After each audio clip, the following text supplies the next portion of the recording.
30 जून 2020 तक की डेप्रीसिएशन यानी 2 सालों की। ये 6 महीने की तो हमारे साल की है ना, नहीं सॉरी 30 जून 21। बाकी ये जो 6 महीने हैं दिसंबर तक 21 के, वो तो हमारे वाले साल की है। सर इधर मैं क्यूमुलेटेड डेप्रीसिएशन लिखने लगा हूं 38। एग्जामिनर को समझाना है तो समझा दें, 20 + 18 ये किया मैंने। 20 और 18 कितने होते हैं? 38 होते हैं, मेरा तो ये ख्याल है। हमारे उस्तादों ने तो यही बताया था यार, 20 + 18 38। अच्छा भाई मेरे हमारे वाले साल की डेप्रीसिएशन कितनी है? इधर लिख दूंगा मैं। अच्छा वर्किंग का रेफरेंस दे दें एक ही दफा, वर्किंग 2 इधर हाँ दे दें बेशक, working 1। Okay sir, okay sir. अब आपने क्या करना है भाई, अब आपने क्या करना है, एग्जाम्पल 5 याद करो ना। इस 1 जनवरी कर लेते हैं, क्या 1 जनवरी 2000 बोलो 22 पे रीवैल्यूड अमाउंट। मैं बार बार कह रहा हूं भाई, सुन लो ना, इधर सुन लो ना एंड वालों, ओ भाई सुनो भाई, मैं बार बार कह रहा हूं कॉस्ट मॉडल है लेकिन ये ट्रांसफर है। ट्रांसफर की वजह से भाई हमेशा याद रखना, अगर आगे फेयर वैल्यू मॉडल है तो आपको पहले रिवैल्यूएशन करनी पड़ेगी। याद रखना इस बात को। सर बताएं तो इधर कितना आया जी? ये है जी रीवैल्यूएशन सरप्लस, कितना भाई? और सरप्लस वाले कॉलम में भी यही चला जाएगा। ओके सर, ओके सर जी। सर अब आपने कॉन्सेप्ट्स को ना भूलें, आप कॉन्सेप्ट्स को ना भूलो बच्चों, कॉन्सेप्ट्स ना भूलो। देखो आज तक किताबों में पहला स्टेप एलिमिनेशन वाला, कौन से वाला? आज तक किताबों में कितनी डेप्रीसिएशन है इधर से भी पता चल जाएगी, 38 + 60। इधर से भी देख लो 20 18 8 कितनी 46। ठीक है जी, इधर से नेगेटिव ये, और बच्चों ये ट्रांसफर ये नेगेटिव। ओके सर, ये स्टेप 1 होता है ना at the date of revaluation पे। आगे बताओ अब क्या करना है? सरप्लस, आगे सरप्लस कितना? तरतीब से चलना है भाई, तरतीब से। एसेट वाला कॉलम क्या हो रहा है 52 से। और भाई और जी इधर मैं लिखूंगा वेयर हाउस। ओपनिंग नहीं है भाई, अरोज कितना है? ओके जी, ओके डन, कोई मसला? अब भाई अगर आपके पास वो सवाल है कॉर्पोरियो लिमिटेड वाला इस तरह का, उसमें जाके देखें मैंने आगे क्या किया था। इधर 1 जनवरी 2022 पे मैंने कहा था ट्रांसफर क्या इनटू, मैंने कहा था इसको तो खत्म कर दो ना, लेकिन इसको आप 52 को खत्म नहीं कर सकते, इसको नहीं कर सकते, ये ऐसे ही पड़ा रहेगा। ये डिस्पोजल की तारीख पे एक ही दफा जाएगा। याद है आपको? याद है जी? ये खत्म कर दो ना 206 क्या कर दो। अब आप इधर देखो जी, इधर देखो। अब आप कहेंगे सारे क्यूमुलेटेड डेप्रीसिएशन को तो आपने खत्म नहीं किया, उस बेचारे को क्या गोली मार दें? अब उसमें तो पड़ा ही 0 हुआ, आपने एलिमिनेट कर तो दिया उसको। अब आपने इधर क्या करना है, इधर आ जाना है आपका ट्रांसफर जो दूसरे स्टैंडर्ड में जाना है। इधर लिख लें बेशक आईपी, इधर वही होगा एसेट आपका क्रेडिट, IAS 16 क्रेडिट। अच्छा अब ना आप सोल्यूशन खोल लें जल्दी से। हाँ ट्रांसफर आउट होगा इधर से, ठीक है, ट्रांसफर इन / आउट। अब इन्वेस्टमेंट प्रॉपर्टी वाला नोट खोल लें जरा, उसमें आना है सबसे पहले ओपनिंग बैलेंस, सोल्यूशन खोल लें, addition, fair value adjustment, solution खोल लो ना, फेयर वैल्यू एडजस्टमेंट। फिर मेरे भाई क्या आना है, ट्रांसफर इन या आउट। उसमें जाके नोट में देखें वेयर हाउस की हेडिंग बनी हुई है भाई। ओपनिंग में आंडा, ओपनिंग में क्या मेरे भाई आंडा, एडिशन में आंडा, डिस्पोजल में आंडा, हाँ, फेयर वैल्यू एडजस्टमेंट में भी सब्र कीजिएगा, बताता हूं जो कह रहा हूं उधर देखना है बस। भाई 206 से ट्रांसफर इन है, आ गया ना सर, आ गया नोट में नजर। सर एक और काम देखना है, अब यह है फेयर वैल्यू मॉडल। क्या है sir ji? Fair value model. इसकी फेयर वैल्यू देखें साल के एंड पे कितनी है, रिपोर्टिंग ईयर के एंड पे। सर 206 से बढ़ के 62 कितने में चला गया? 214। 8 रुपए से आपको फेयर वैल्यू एडजस्टमेंट रिकॉर्ड करनी पड़ेगी। आप कैसे 214 पे चला जाएगा। इन्वेस्टमेंट प्रॉपर्टी डेबिट और प्रॉफिट एंड लॉस, ठीक है, प्रॉफिट और लॉस क्रेडिट। आगे सर, अब नीचे जाके देखें इस वाले सवाल में ना, GNU कैश में सर जी क्यूमुलेटेड डेप्रिसिएशन की जरूरत नहीं है, यही आपकी बुक वैल्यू है। और आगे आके मॉडल देखें जी, फेयर वैल्यू मॉडल है। क्या है? एक्यूमुलेटेड डेप्रिसिएशन की जरूरत। एक छोटी सी बात और सुन लें, 10.1 में आए और जाके देखें, इधर आपने लिखना होता है, बोलो शाबाश, the fair value was determined by, नहीं बताया, बिल्कुल same, by an independent valuer. ये तारीख नहीं लिखनी। 10.2 में लिखना होता है आपने लीज रेंटल, ये देखें इसने बताए हुए। अभी जितना कहूंगा उतना देखना है, इसमें ट्रांजैक्शन नंबर 3 भी है, उसमें आपने लिखना है, ये देखें किधर गया, कहता रेंटल, जो लिखा है इसने वो लिख दें। आप लिखते हैं वैसे lease rental earned for the year ended 30 June 2022 as it is step में। इस वाली ट्रांजैक्शन से कितने हैं? Out of which 6 is still outstanding. अब आपको 4 लिखने पड़ेंगे या 10 ही? भाई आप अक्रूवल की बेसिस पे चलेंगे, सही है सर। आगे लिख देंगे y direct operating expenses are amounting to rupees इतना। अब उसने नहीं लिखा तो वो हमारा मसला नहीं है कि लिखा हुआ है वो हमारा मसला नहीं है, उसने गिवन नहीं किए, हम ये लिख देंगे और आगे खाली जगह छोड़ देंगे। ओके मेरे भाई, ठीक है सर। हाँ आगे ना, अभी अमाउंट्स आपने सिर्फ ये लिखनी है। तीसरी ट्रांजैक्शन भी है क्वेश्चन में, तीसरी ट्रांजैक्शन भी है, वो मैं आपको टोटल करवा देता हूं। फिलहाल मुझे ये बता दो, इस वेयर हाउस को क्लोज करना है मैंने, भाई इधर आंडा आएगा। जब आपने ट्रांसफर ही कर दी तो लॉजिकली मुझे बताएं इधर आंडा ही आना है ना सर जी, इधर बताएं, इधर भी आंडा ही आना है। आप करके देख लो। आप इधर देखो बच्चों, इधर देखो जी, इधर आना है बच्चों और रीवैल्यूएशन मॉडल। असल में तो था कॉस्ट मॉडल, क्या, लेकिन आपको मजबूरन किस मॉडल पे लेके जाना पड़ा? रीवैल्यूएशन मॉडल पे। और एंड पे जाके देखना है कि एंड वाला काम हमने कौन सा किया, वो रीवैल्यूएशन मॉडल वाला किया है। कौन से वाला किया है? हाँ, लेकिन इस पे कुछ अर्सा डेप्रिसिएशन भी आई है, वो कितने परसेंट है? Sorry reducing balance method.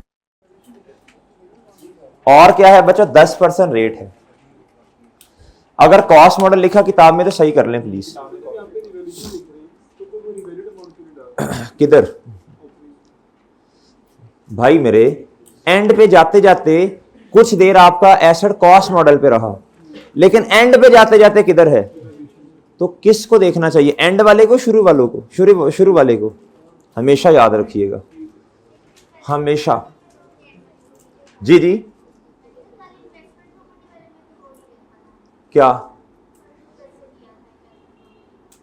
उसमें क्या नहीं किया था? कल हमने नोट तो नहीं बनाया था मेरा ख्याल है।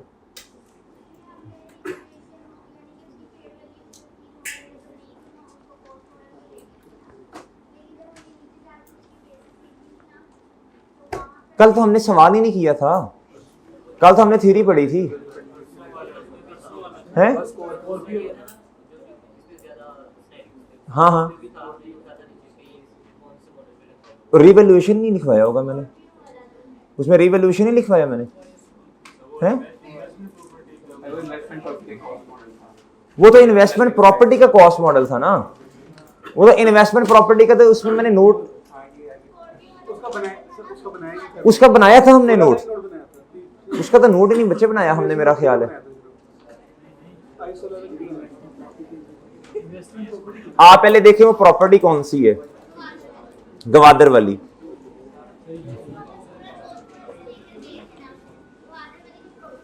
लेके नहीं गए थे बच्चे, वो था ही उस पे, सब पढ़े। पढ़ लें उसको।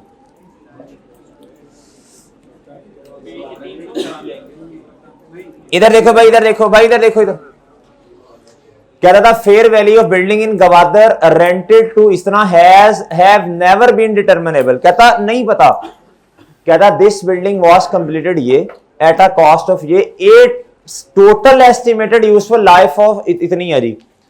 इसने एक नोट लिखा था, कहा था उसने इन्वेस्टमेंट प्रॉपर्टी में मॉडल कौन सा है, फेयर वैल्यू। कौन सा मॉडल है?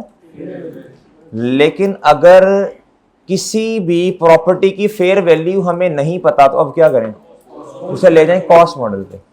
अब देखें यही वाला रूल अप्लाई करें, एंड पे जाते जाते मुझे बताएं अब फेयर वैल्यू मॉडल लिखना है तो वैसे फेयर वैल्यू मॉडल ही, लेकिन आपने उसका ट्रीटमेंट कौन से वाला किया है।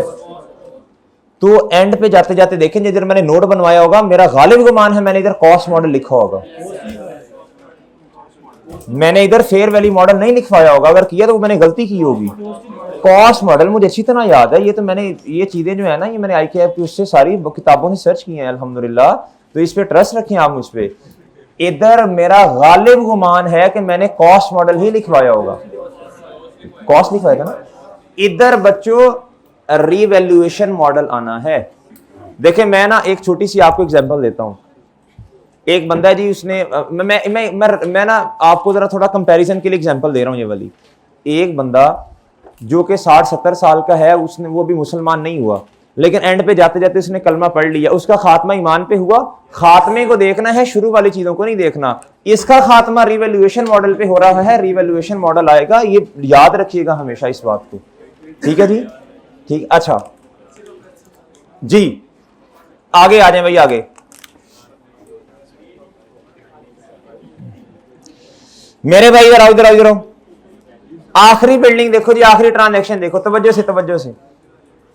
क्या था? GL एक्वायर्ड आ प्रॉपर्टी कंप्राइजिंग 3 शोरूम्स। कितने बच्चों?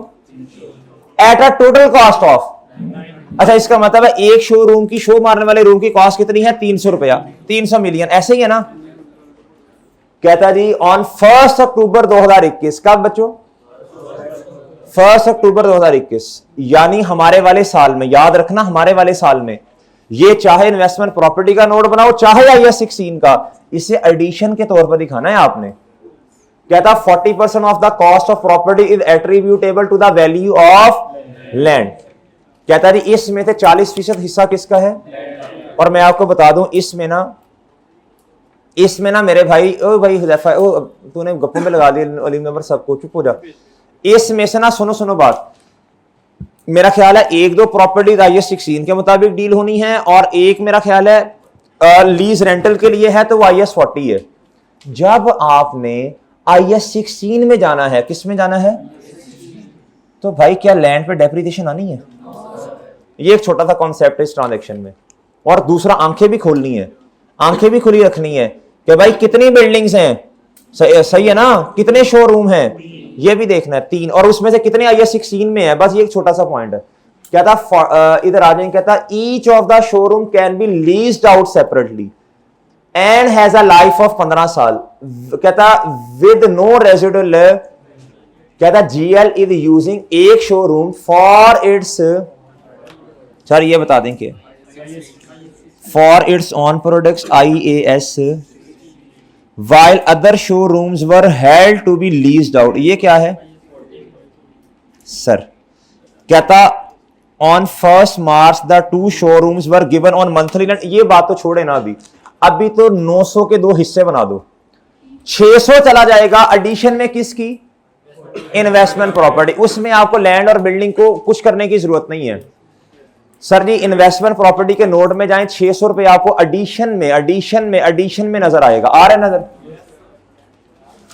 मेरे भाई इधर आओ, इधर आओ, इधर आओ। ये है जी क्या? शोरूम। क्या है बच्चों?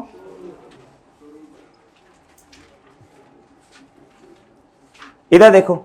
अब आप कहेंगे सर लैंड एंड बिल्डिंग को लैदा कर दें। देखो मेरी बात सुनो, जब ज्यादा चीजें आ रही हो ना तो आप इकट्ठा लिख दें, कोई मसला नहीं है।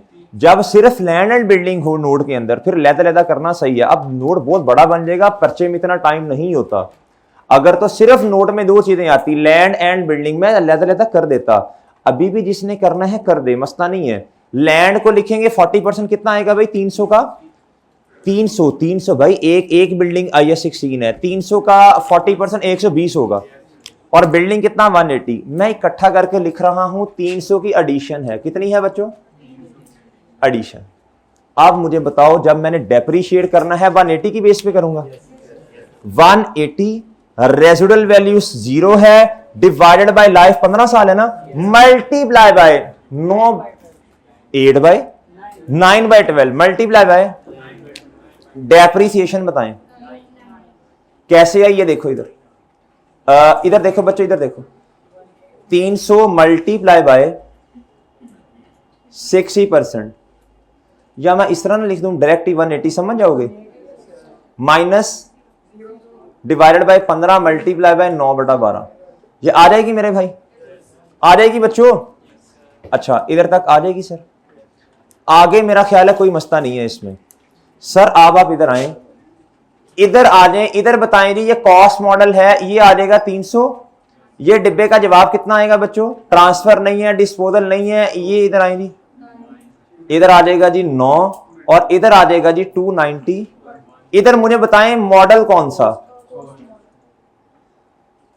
इधर बताएं बच्चों। लेकिन एक बात रह गई अभी भी, एक बात रह गई अभी भी सर जी। अब मैंने कहा था, जब मैंने इन्वेस्टमेंट प्रॉपर्टी हमने पढ़ा था, मैंने कहा एक एंट्री बच्चे भूलेंगे, फेयर वैल्यू अपडेट करने वाली, यार ये ना भूलना, ये मुफ्त का नंबर है एक, मुफ्त का नंबर है एक। सर जी 600 रुपया है एडिशन, क्या है पढ़े जरा, तवज्जो से पढ़ना है। कहता ji on 1 March 2 showrooms were given on monthly rent of 4। अब ये देखें, वो हमने एक नोट बनाना होता है ना 10.2 वाला, लीज रेंटल्स अर्न्ड। अब तवज्जो से बात सुननी है, रेंट पे कब दिए 1 मार्च यार, लेकिन ये 1 अक्टूबर से IS 40 है, इस पे कंफ्यूज ना होना, वो तो हमारा मसला है ना, 6-7 महीने कोई आया ही नहीं है उधर किराएदार। मार्च अप्रैल मई जून 4 महीने, बहुत तवज्जो से बात सुननी है, 4 महीने, एक महीने का रेंट कितना, और बच्चों मल्टीप्लाई बाय आपने कर देना है, बोलो शाबाश, 2 से। 2 शोरूम है, क्या है 2, ये गलती है ना, एक महीने का रेंट 4 मिलियन, महीने कितने हैं 4, मल्टीप्लाई बाय शोरूम कितने हैं 2, 10 पहले आया था पिछले वाले का, उसमें ये ऐड कर दें, कितना आता है ये 32 आएगा बच्चे। अच्छा नहीं द 2 शो, हाँ सही है भाई, 2 नहीं करना, 2 शोरूम्स 2 हैं, दोनों की इकट्ठी बताइए, हाँ सही है, ये 16 ही आएगा, 16 आएगा, 32 नहीं आएगा, सही लिखा 100%, ये समझ आया।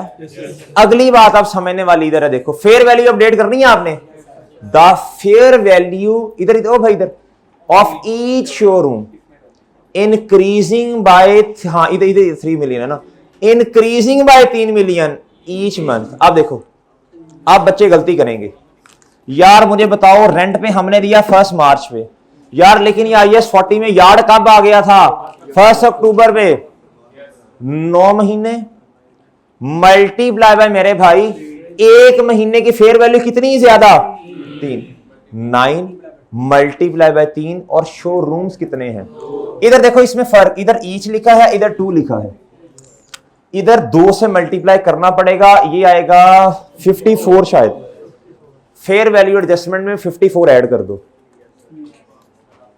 जिनके पास किताब है ना पिछली अटेम्प्ट वाली, उसमें मेरा ख्याल मसला नहीं, जिसके बाद उससे भी पिछली अटेम्प्ट वाली है, उसका सोल्यूशन सही नहीं है, वो सही कर लो, शाबाश, ये मुझे अच्छी तरह याद है, ये पिछली दफा सही करवाया था, इस दफा नहीं, कर लें सही कर लें, जिसके बाद पिछली नहीं उससे भी पिछली अटेम्प्ट की किताब है, वो सोल्यूशन सही कर लो जी मेरे भाई, वो कर लें सोल्यूशन जो बताया, वो ये हो जाएगा। उधर मुझे बताएं अब क्या लिखना पड़ेगा आपको, फेयर वैल्यू मॉडल, सही है ना, और बाकी उसमें 10.2 आपने अपडेट कर दिया, 10.3 की जरूरत नहीं है, कोई भी ऐसी प्रॉपर्टी नहीं है मेरे भाई जिसकी, बोलो शाबाश, फेयर वैल्यू में मसला हो, तो यही आपका जवाब है, एक्यूमुलेटेड डेप्रिसिएशन को बनाने की जरूरत नहीं है भाई। चलें जी, होमवर्क जो है ना, होमवर्क यही क्वेश्चन दोबारा कर लीजिएगा।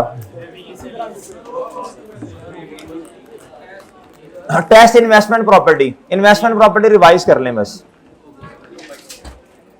और जो सवाल आपको करवाए हैं ना उन क्वेश्चंस को दोबारा कर लें। इजाजत दीजिए, अल्लाह हाफिज।